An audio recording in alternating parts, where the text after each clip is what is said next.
गेल्या 2 दिवसांपासून नाशिकसह इतर परिसरामध्ये सुरू असलेल्या पावसामुळे नाशिकच्या गोदावरी नदीला पुन्हा एकदा जे इथे पाण्यात वाढ झाल्याचं आपल्याला पाहायला मिळत आहे। खरं तर मी नाशिकच्या रामकुंड परिसरामध्ये आहे।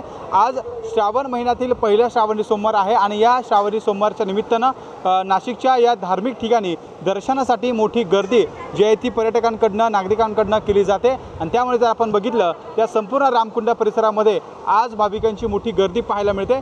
तर खरं तर गेल्या 2 दिवसांपासून नाशिकमध्ये जो तो पावसाची संततधार सुरूच आहे आणि त्यामुळे नदी नाल्यांना आलेला पुरामुळे नाशिकच्या गोदावरी नदीचं देखील जे ते पाणी पातळीमध्ये वाढ होताना पाहायला मिळते की गोदावरी नदी देखील आता दुथडी भरून वाहत असल्याचं पाहायला मिळत आहे। आपण जर बघितलं तर रामकुंड परिसरामध्ये या अशा पद्धतीने या ठिकाणी असलेले जे धार्मिक स्थळं आहेत त्या ठिकाणी भेटी देण्यासाठी दर्शन घेण्यासाठी आणि त्याचसोबत गोदावरीच्या तीर्थात स्नान करण्यासाठी जे भाविक आहे ते आपल्याला या रामकुंड परिसरामध्ये पाहायला मिळत आहे। खरं तर सकाळपासून या ठिकाणी कपालेश्वर मंदिर असेल, काळाराम मंदिर असेल, या ठिकाणी असले जे मंदिरं आहेत त्या मंदिरांना भेटी देत दर्शन घेण्यासाठी जी भाविकांची गर्दी होत असते तीच या ठिकाणी गोदावरी नदीच्या परिसरामध्ये एकूणच रामकुंड परिसरामध्ये झाल्याचं आपल्याला एकूणच या ठिकाणी पाहायला मिळत आहे।